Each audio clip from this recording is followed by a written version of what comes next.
Good afternoon, or good evening, sorry. Chairman Sagan, Secretary Kaiser, President McKenna, members of the board.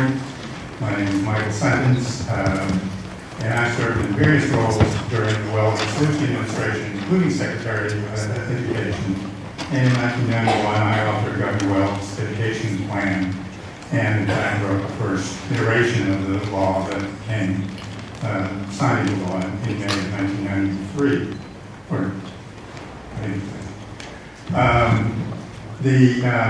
I'm here to speak against the adoption of PARCC. I find the conversation about this to be fairly odd. Massachusetts, as you well know, has had a tremendous amount of success with the plan that it has put in place. Unlike what you might hear, when we began this initiative, we were not one of the leaders in the country. In fact, we were half a year behind states like Utah and Nebraska and some of the other western states. In fact, we weren't even first in New England on 8th grade math at the time that we first started NAEP. But Massachusetts has made education reform a singular success story, one of the great success stories in public policy in this country. And I think that part of the reason that we were able to do that is because this was ours, that we owned this. We had some of the best professors and the best teachers in this state working on the standards to do that. We had a professor in mathematics from Harvard. We had the dean of the School of Engineering at Tufts working on the science standards. We had Sam Dostosky working on the English language arts standards. We had some great K-12 teachers, and they put together a set of standards that was called by Achieve at the early part of last decade the gold standard for content standards in this country. We were able then to make the movement, because we owned everything. We owned the test, we owned the standards, we made the initiative successful.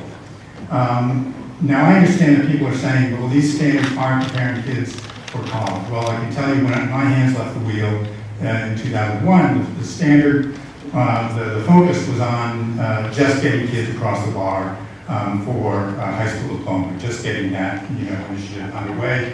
And the early data on the MCAS showed that if students scored on a proficient level in 10th grade, that they were in fact successful in the public colleges, that they were not needing remediation. So I'm not exactly sure what happened, but I do think that there were some indications of that over time. I would point out one other thing. In the Ed Reform Act, there's another avenues. If you really want to put together an initiative about college readiness, there is the Certificate of Mastery. If you want to put something together for workforce readiness, there is the Certificate of Occupational Proficiency.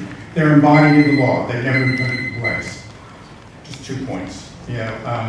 One is that I've been confused about the initiative, about the conversation about people not being ready. So I took out the NAEP data and the MCAS data from 2013.